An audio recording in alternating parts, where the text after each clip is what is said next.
Hello class. Today we are going to discuss part 2 of mathematical tools. Mathematical tools के part 1 के अंदर हमने discuss किया था बायनोमियल थ्योरम के बारे में और कुछ अलजेब्रा के बारे में, अलजेब्रा की इक्वेशंस के बारे में जो हमने लोअर क्लासेस में ऑलरेडी पढ़ी हुई हैं। अब आज हम डिस्कस करेंगे graphs. Graphs are very important in physics and chemistry, also some other subjects. Graph को बनाना कैसे है, कौन कौन सी क्वांटिटीज़ के अंदर हम कंपेयर करके ग्राफ को बना सकते हैं और कितनी टाइप्स के हमारे पास ग्राफ अवेलेबल हैं, तो ये आज हम पढ़ेंगे ग्राफ। तो चलिए स्टार्ट करते हैं डेफिनेशन से ग्राफ की। Graph is a straight line और कर्व। ग्राफ जो है आपकी स्ट्रेट लाइन भी हो सकती है और कर्व भी हो सकती है, which shows the variation of one quantity with respect to other. ठीक है, एक क्वांटिटी का वेरिएशन दूसरी क्वांटिटी के रिस्पेक्ट में हम जो कंपेयर करते हैं उसको हम बोलते हैं ग्राफ। ग्राफ की आपकी कोई भी शेप हो सकती है, स्ट्रेट लाइन भी हो सकती है और कर्व भी हो सकती है। सभी शेप्स को हम one by one step by step पढ़ते जाएंगे। तो सबसे पहले हम देखते हैं कि ग्राफ बनता कैसे है। फॉर एग्जांपल, चलिए कोई एग्जांपल ये करते हैं। फॉर एग्जांपल, अगर मैंने एक फिजिक्स की इक्वेशन उठाई, न्यूटन का second law, F is direct is equal to mass into acceleration. According to Newton second law, force is directly proportional to product of mass and acceleration. आप directly proportional भी यहाँ पे use कर सकते हैं, product of mass and acceleration. Okay, इसका मतलब है जैसे जैसे मैं फोर्स को इंक्रीज़ करता जाऊँगा, मेरी जो एक्सेलरेशन है वो भी इंक्रीज़ होती जाएगी। ठीक है, तो ग्राफ यहाँ पे मैं बना रहा हूँ, दो क्वांटिटीज़ के बीच में बनाऊँगा, that is force and acceleration. In quantity के अंदर जो आपका मास है, मास तो आपका कांस्टेंट रहेगा। ठीक है, मास क्या रहेगा आपका? कांस्टेंट। तो कांस्टेंट टर्म को आप फिलहाल इग्नोर करोगे। ठीक है, तो चलिए स्टार्ट करते हैं ग्राफ को। तो ग्राफ बनाने के लिए मुझे दो एक्सिस चूज़ करने पड़ेंगे। This is the origin point, origin जहाँ पर आपका एक्स भी 0 रहेगा और वाई भी आपका 0 रहेगा। ठीक है, तो ये हो गया आपका X axis, this one X axis, और ये जो आपका सेकंड वन होगा that is a Y axis. ठीक है, वाई एक्सिस और एक्स एक्सिस। अब हमारे पास क्या है कि जैसे जैसे मैं फोर्स को लगाता जा रहा हूँ, जैसे अगर मैं एक बॉक्स को प्लॉट करूँ यहाँ पे, तो आपके पास मान लीजिए कोई भी ऑब्जेक्ट है। ठीक है, ये लीजिए यहाँ पर ऑब्जेक्ट है, यहाँ पर इस ऑब्जेक्ट को आप फोर्स लगा रहे हो राइट साइड में। फोर्स आप स्टार्ट करते हो like 1 Newton, 2 Newton, 3 Newton, up to so on आप फोर्स लगाते जा रहे हो। जैसे जैसे फोर्स लगाते जाओगे, ये जो बॉक्स है ये राइट साइड शिफ्ट होता जाएगा। Box will shift automatically towards right side. तो अगर मैं ऐसे इनकी क्वांटिटीज़ को कंपेयर करूँ, तो आप क्या कर रहे हैं, फोर्स लगाने से आपके पास क्या आ रही है? एक्सेलरेशन। फोर्स लगाई 1 Newton, 2 Newton, 3 Newton, up to so on चल रही है। इसी प्रकार से आपकी जो एक्सेलरेशन है वो भी बढ़ती जाएगी। मान लीजिए आ गई आपकी 5, then 10, then 15, up to so on. ठीक है, तो यहाँ पर हमारे पास दो क्वांटिटीज़ हैं, इनके बीच में ग्राफ बनेगा। यहाँ पर फोर्स और एक्सेलरेशन, हमने ये कैसे डिसाइड करना है कि फोर्स को एक्स एक्सिस मिले या एक्सेलरेशन को एक्स एक्सिस मिले। तो इनके लिए आपको ये याद रखना होगा कि कौन सी क्वांटिटी डिपेंडेंट है और कौन सी क्वांटिटी इंडिपेंडेंट है। देखिए, जैसे मैं फोर्स लगा रहा हूँ, फोर्स के लगने के बाद यहाँ पर क्या आ रही है? एक्सेलरेशन। तो सबसे पहले फोर्स को मैं लगा रहा हूँ, तो फोर्स लगा रहा हूँ, फोर्स आएगी आपकी एक्स एक्सिस में। ठीक है, इसको आप लिख सकते हैं फोर्स अलोंग एक्स एक्सिस, और फोर्स के लगने से आपके पास क्या आ रही है? एक्सेलरेशन। मतलब जो एक्सेलरेशन है ये डिपेंड कर रही है फोर्स के ऊपर। ठीक है, तो ये होगी आपकी डिपेंडेंट वेरिएबल, डिपेंडेंट वेरिएबल, और ये जो फोर्स होगा that is independent variable, independent. तो यहाँ पर देख लीजिए, ये जो इंडिपेंडेंट वेरिएबल है इसको आप रखोगे एक्स एक्सिस पे,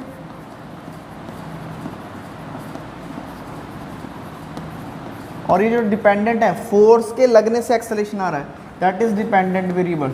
डिपेंडेंट को रखोगे आप वाई एक्सिस में। ठीक है, तो इस तरह से आप ग्राफ की चॉइस कर सकते हो। अगर इसका ग्राफ बनाओगे, यहाँ पे मैं 1, 2, 3, 4, यहाँ पर पॉइंट है, यहाँ पे आ जाएगा 5, 10, 15, तो कुछ इस प्रकार से आपका जो है ग्राफ बनेगा, that is between force and acceleration. ठीक है, सो ये बेसिकली कि ग्राफ बनते कैसे हैं, एक्स एक्सिस की चॉइस कैसे करनी है, वाई एक्सिस की चॉइस कैसे करनी है। एक्स एक्सिस पे लोगे आप इंडिपेंडेंट, जो आप खुद कर रहे हो। ठीक है, उसके ऊपर कौन सी क्वांटिटी डिपेंड कर रही है, दैट इज एक्सेलरेशन, उसको आप चॉइस करोगे वाई एक्सिस पर। ठीक है, तो ये आ जाएगा आपका, ये पॉइंट हो गया आपका 1, ये होगा आपका 2, ये 3 और ये 4। इसके बाद यहाँ पे acceleration 5, 10, 15 up to so on. तो इस तरह से हम ग्राफ बनाते हैं। तो नेक्स्ट स्टडी करेंगे ग्राफ की टाइप्स कौन कौन सी है, that is how to draw a graph. Basically ये सिंपल था। अब हम डिस्कस करेंगे ग्राफ की टाइप्स कौन कौन सी है, ठीक है, टाइप्स के बारे में, ग्राफ की टाइप्स। तो चलिए टाइप्स के बारे में मैंने पहले ही बताया, it may be a straight line और कर्व्ड। तो स्ट्रेट लाइन के अंदर हमारे पास कौन कौन से ग्राफ आते हैं। फर्स्ट है आपके पास that is y is equal to m into x. यहाँ पर जो m है that is slope. Slope mean तिरछी ऊंचाई, किसी भी चीज़ की जो तिरछी ऊंचाई होती है that is known as slope. So यहाँ पर जो क्वांटिटी x है y के साथ रिलेट कर रही है, तो x और y के बीच में यहाँ पर ग्राफ बनेगा। तो अगर आपके पास मैथमेटिक्स में या फिजिक्स में ये इक्वेशन होगी y is equal to m x, तो ये एक स्ट्रेट लाइन की इक्वेशन होगी। तो इसका ग्राफ कुछ इस प्रकार से बनेगा। ओके, यहाँ पर आपका हो जाए x एक्सिस और यहाँ पर आपका y एक्सिस, ठीक है। तो ये आपका फर्स्ट हो गया, that is for a straight line, straight line. अब स्ट्रेट लाइन में आपके पास और भी एक दो ऑप्शंस आ सकती हैं। चलिए सेकंड वाला देखिए। सेकंड में अगर आपके पास कुछ इस प्रकार से हो y is equal to m x plus c, y is m x, m is again a slope. Slope mean इसी ग्राफ से देखते हैं स्लोप क्या होता है। स्लोप निकालने का तरीका क्या होता है, अगर आप स्लोप लेना चाहते हैं that is y2 minus y1 upon x2 minus x1। That means variations in y axis divided by variation in x axis. तो y एक्सिस में कैसे हम कर सकते हैं, ये है हमारा y एक्सिस है और ये x एक्सिस है। यहाँ पर कोई भी दो पिक पॉइंट्स आप पिक कर सकते हो, कोई भी दो पॉइंट्स। तो इनके सामने this one and this one, this is y2, this is y1, और इसके बिल्कुल नीचे यहाँ पर this is x2 and this is x1। तो ये जो है दिस इज़, ये आपका पॉइंट रहेगा x1, ये x1 है और ये x2 है, ये y2 और y1। इन दोनों को ऐसे आप फॉर्मूले से रिलेट करके आप स्लोप को निकाल सकते हो। और एक स्लोप का फॉर्मूला होता है m is equal to tan of theta, tan theta. Theta आपका ये एंगल रहेगा, angle between y axis and x axis. इस तरह से आप किसी भी ग्राफ की स्लोप को भी कैलकुलेट कर सकते हो, ठीक है। तो अब नेक्स्ट है y is equal to m x plus c. यहाँ पर देखिए एक एडिशनल टर्म आ गई दैट इज c। c को आप बोलते हो इंटरसेप्टिंग पॉइंट, इंटरसेप्टिंग पॉइंट, ठीक है। तो इसको हम, इसका ग्राफ कैसे बनेगा, अगेन ये टर्म तो सेम ही है जो हमने पहले किया है, y is equal to m x. तो इसका ग्राफ तो ऐसे रहेगा, कोई चेंज नहीं करेंगे हम इसके अंदर। अब एम एक्स प्लस सी है, तो c आएगा आपका प्लस एक्सिस में, तो y में प्लस करेंगे। जैसे इसकी एग्जांपल ले लेते हैं, y is equal to 2x plus 4, y is equal to 2x plus 4, then 4 is intercepting point on y axis. तो यहाँ पर ये जो डिस्टेंस है यहाँ से लेके यहाँ तक, ये हो आपका 4 होगा, 4, या फिर आप इसको बोलोगे c, o से लेके a तक, o से लेके a तक आपका ये रहेगा this one. And next part is y is equal to m x. तो यहाँ से आपका जो ग्राफ है बिल्कुल स्ट्रेट चला जाएगा, ठीक है। सो ये हो जाएगा आपका ग्राफ। अगेन ये हो गया आपका x एक्सिस और ये वाला हो गया आपका y एक्सिस, ठीक है। तो ये दूसरी फॉर्मेट हो गया ग्राफ का आपके पास। थर्ड फॉर्मेट इसी में हम एक और बना सकते हैं, third format that is y is m x minus c. अब यहाँ पे देखिए जो c है इंटरसेप्टिंग पॉइंट है, यहाँ पे प्लस में था, तो ओरिजिन से हमने, ओरिजिन क्या होता है जहाँ पर x भी 0 हो और y भी 0। यहाँ पर ओरिजिन से हमने +4 किया था, क्योंकि इस इक्वेशन के अंदर हमने +4 लिया है। अगर मैं उसका एक एग्जांपल लेकर आपको बताऊँ तो y is equal to m x minus 2, मान लीजिए m के स्लोप भी ले लेते हैं, 4x माइनस 2, ये है इक्वेशन मैथमेटिक्स के अंदर। तो इसका ग्राफ कैसे बनेगा, ग्राफ तो स्ट्रेट ही रहेगा क्योंकि आपको पता है ये जो लाइन है स्ट्रेट लाइन है। तो यहाँ से हमें -2 नीचे आना होगा, दैट इज़ -1 और दैट इज़ -2। ये -2 से कुछ इस तरह ग्राफ बनेगा आपका बिल्कुल स्ट्रेट, ठीक है। So this is again y axis and this is x axis. तो इस तरह से आपका ग्राफ बनेगा। अगेन स्लोप निकालने के लिए आप यहाँ पे एंगल डिसाइड कर सकते हैं थीटा, और स्लोप का फॉर्मूला भी मैंने बताया m is equal to tan of theta. तो इस फॉर्मूले से आप स्लोप भी निकाल सकते हो, या फिर आपके पास सेकंड मेथड है y2 minus y1 is equal to divide by x2 minus x1। तीन तरह के ग्राफ ये हो गए।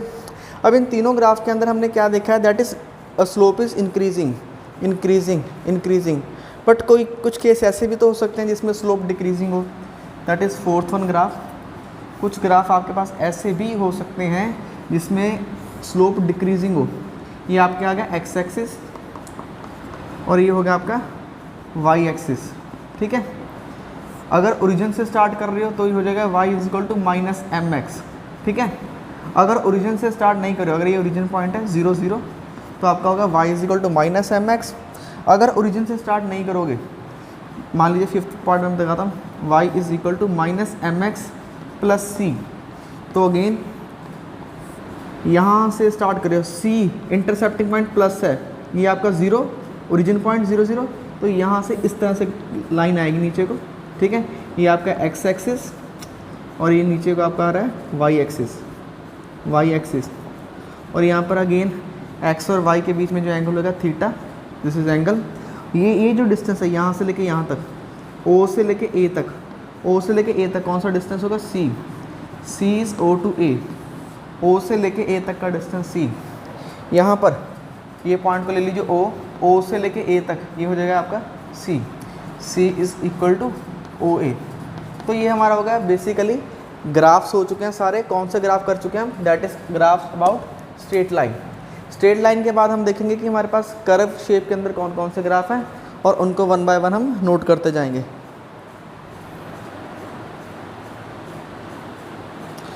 नेक्स्ट जो है हमारे पास कर्व के अंदर सबसे पहले जो हमारे पास क्वांटिटी निकलेगी दैट इज़ पैराबोला। आप मैथमेटिक्स में भी आगे पढ़ेंगे +1 के अंदर। पैराबोला सर्कल से ही ले, ये एक शेप है, सर्कल को जब हम बीच से काटते हैं तो उसकी एक शेप निकल के आती है कुछ इस प्रकार से, that is a parabola, not a circle actually cone. जब हम कोन को काटते हैं तो कोन को काटने के बाद इस प्रकार की एक शेप निकल के आती है, दैट इज़ पैराबोला। इसकी इक्वेशन क्या होएगी, अगर आपके पास आएगा y square is equal to k into x, k यहाँ पर कांस्टेंट रहेगा, मीन एक्स पे वाई का स्क्वायर डिपेंड कर रहा है, तो यहाँ पर वाई एक्सिस और ये आपका एक्स एक्सिस, तो इस तरह का जो शेप निकल के आएगी that is known as parabola, और इसको हम बोलेंगे सिमेट्रिक पैराबोला। ये सिमेट्री में है, ठीक है। सिमेट्री में मीन जितना पार्ट इसका ऊपर वाला ये वाला पार्ट और ये नीचे वाला पार्ट बिल्कुल सेम रहेगा, देखने में एक जैसा लगेगा, इसको बोलते हैं सिमेट्रिक पैराबोला। ये आपका फर्स्ट हो गया पैराबोला के अंदर। सेकंड हम इसी का थोड़ा और एलैबोरेट कर सकते हैं। अगर हम इस शेप को कुछ इस प्रकार से बनाएं, लाइक दिस वन, ये देखिए ये आपका नेगेटिव एक्स एक्सिस में आ गया, नेगेटिव एक्स एक्सिस, और ये आपका वाई एक्सिस पॉजिटिव रहेगा, तो यहाँ पर हम इक्वेशन यूज़ करेंगे y square is equal to minus के एक्स। तो ये आपके पास सेकंड ग्राफ आ गया, ठीक है। ये भी सिमेट्री पैराबोला ही रहेगा, इसी का सेकंड टाइप रहेगा, बस यहाँ पे जो एक्स एक्सिस कौन से साइड पे आ गया, नेगेटिव।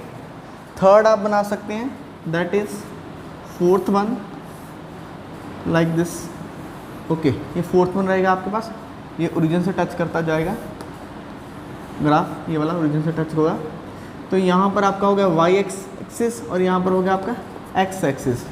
अब यहाँ पर y की कर्व बन रही है, तो हम इसको लिखेंगे x square is equal to k into y. अब यहाँ पर x का स्क्वायर जो है y पे डिपेंड रहेगा, this is again symmetry parabola. और यहाँ पर जो फोर्थ वन इसकी शेप निकल के आएगी, that is like this one. यहाँ पर हम लिखेंगे x square is equal to minus k y, ठीक है। यहाँ पर भी x का स्क्वायर y पे डिपेंड करेगा, ये हो गया आपका x एक्सिस और ये हो गया आपका नेगेटिव y एक्सिस। तो ये चार हमारे पास है सिमेट्रिक पैराबोला। सिमेट्री के अंदर हमारे पास 4 टाइप्स ऑफ पैराबोला आएंगे, दैट इज़ अबाउट सिमेट्री। और हमारे पास असिमेट्री पैराबोला भी आएंगे। असिमेट्री पैराबोला के लिए हमारे पास इक्वेशन आएगी y is equal to a x plus b x square. यहाँ पर a और b कॉन्स्टेंट्स हैं, दीज आर कॉन्स्टेंट, और कौन से कांस्टेंट रहेंगे, ये पॉजिटिव रहेंगे। a और b यहाँ पर कांस्टेंट्स रहेंगे और पॉजिटिव रहेंगे। तो यहाँ पर फिफ्थ ग्राफ अगर इसका मैं बनाऊँ, again this is a y axis, this is a x axis, तो ये हमारे पास आएगा सिमेट्री पैराबोला। असिमेट्री तो इसमें ऐसे आएगी शेप, ठीक है, that is asymmetry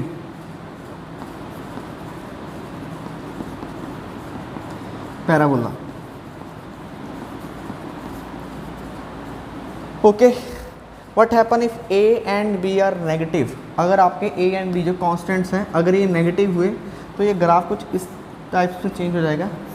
if a and b are negative तो कुछ इस प्रकार से ये ग्राफ आएगा आपके पास, ठीक है। तो ये होगा आपका एक्स एक्सिस, ये होगा आपका Y axis, both are positive. But इस केस के अंदर ए और बी नेगेटिव रहेंगे। In this A B negative और बी भी जो आपका रहेगा नेगेटिव। ए और बी क्या है, कांस्टेंट ही है। तो ये सारे के सारे जो मैंने अभी 5 शेप्स बनाई हैं that is about the parabola. First 4 जो है आपकी सिमेट्री के अंदर, ये असिमेट्री और ये वाला भी असिमेट्रिक, ठीक है। ये अभी आपके असिमेट्रिक रहेगा। तो इसको आप बना सकते हो। ये आपकी होगी पैराबोला के, इसके बाद हाइपरबोला भी आएगा, ठीक है, सर्कल भी आएगा, एलिप्स भी आएगा। तो वो क्या होते हैं वो भी मैं आपको बताता हूँ 1 बाय 1, उसको आप नोट कर लीजिए। नेक्स्ट जो हमारे पास ग्राफ है that is about hyperbola. Hyperbola क्या होता है, हाइपरबोला भी कोन में से निकाली गई एक शेप है। ये सारी शेप्स मैं आपको बता रहा हूँ। बेसिकली क्या होता है, हमारे पास एक कोन होता है ऐसे, ठीक है, ये कोन है। अगर इस कोन को आप ऐसे काटोगे बीच में से, तुम्हारे पास क्या बनेगा, सर्कल बनेगा। कुछ और एंगल से काटोगे एलिप्स बनेगी, कुछ और एंगल से काटोगे हाइपरबोला बनेगा। तो कोन से ही निकाली गई अलग अलग एंगल पे काट के निकाली गई शेप्स होती हैं, दैट इज़ हाइपरबोला, पैराबोला। ये हम लेटर ऑन एडवांस लेक्चर्स के अंदर पढ़ेंगे ये शेप्स कहाँ से आती है। पहले हम आज जो हमारा टॉपिक है दैट इज़ अबाउट ग्राफ, सिर्फ हम ग्राफ्स को डिस्कस करेंगे, ग्राफ क्या होते हैं, ठीक है। अब नेक्स्ट जो ग्राफ है हमारा, अगर हम x और y दोनों को मल्टीप्लाई करें और उनका रिजल्ट कोई कांस्टेंट हो, मतलब 2 वेरिएबल क्वांटिटीज़ को मल्टीप्लाई करने पे आपके पास कांस्टेंट आ रहा है, तो इस केस के अंदर आपके पास जो ग्राफ आएगा दैट इज़ अबाउट हाइपरबोला। और उसको हम कैसे ड्रॉ करेंगे, तो आपको फिजिक्स के या मैथमेटिक्स के अंदर सिर्फ इक्वेशंस को जज करना है। इक्वेशंस को जज करने से आपके पास ग्राफ की शेप अपने आप आ जाएगी। ये आपका एक्स एक्सिस और ये वाला आपका वाई एक्सिस। अब आपको इतना सोचने की ज़रूरत नहीं है कि ग्राफ की शेप कैसे आएगी, ठीक है। तो हम आज जो पढ़ रहे हैं सिर्फ इसी के लिए पढ़ रहे हैं कि ग्राफ की शेप्स कैसी कैसी होंगी, किस किस क्वांटिटी पे डिपेंड करती हैं, ठीक है। नेक्स्ट क्या आएगा, सर्कल। अगर हम लिख देंगे x square plus Y square is equal to a square. A यहाँ पर क्या होगा, that is radius of circle, radius of circle, circle का रेडियस रहेगा। तो इस तरह से जो ग्राफ आएगा that is about a circle. तो ये रहेगा आपका ग्राफ इस प्रकार से। ये आपका आ गया एक्स एक्सिस और ये आपका होगा वाई एक्सिस, और यहाँ से लेकर यहाँ तक ये जो आपका है radius, this is radius of circle. तो इस प्रकार की जो शेप है that gives you a circle, okay. इसी को थोड़ा और अगर हम चेंज करें, अगर मैं यहाँ पर आपको इसको एलिप्स के अंदर लेकर जाऊँ, एलिप्स के लिए आपने क्या करना है, that is X square divide by A square plus Y square divide by B square is equal to 1। A और बी यहाँ पर कांस्टेंट रहेंगे, डिस्टेंस रहेंगे। ए जो होगा आपका एक्स एक्सिस का डिस्टेंस और बी जो होगा आपका वाई एक्सिस का डिस्टेंस होगा। तो इसकी शेप कैसे आएगी, एक्स एक्सिस वाई एक्सिस, कुछ इस प्रकार से इसकी जो शेप है वो निकल के आएगी, एलिप्स आएगी, जैसे अंडा होता है ना, egg shape, like this one, ठीक है। ये एग्जैक्ट सर्कल नहीं है, ये सर्कल है, इसका रेडियस अलग अलग है। A is not equal to B here, A is not equal to B, this is X axis A and this is Y axis B. ये आपका वाई एक्सिस हो गया, तो ये मैंने बताया ये वाई एक्सिस और ये आप एक्स एक्सिस, ये शेप होगी आपकी एलिप्स, ठीक है। तो ये अलग अलग टाइप्स के ग्राफ आ रहे हैं। तो ग्राफ को हम 1 बाय 1 पढ़ते जा रहे हैं।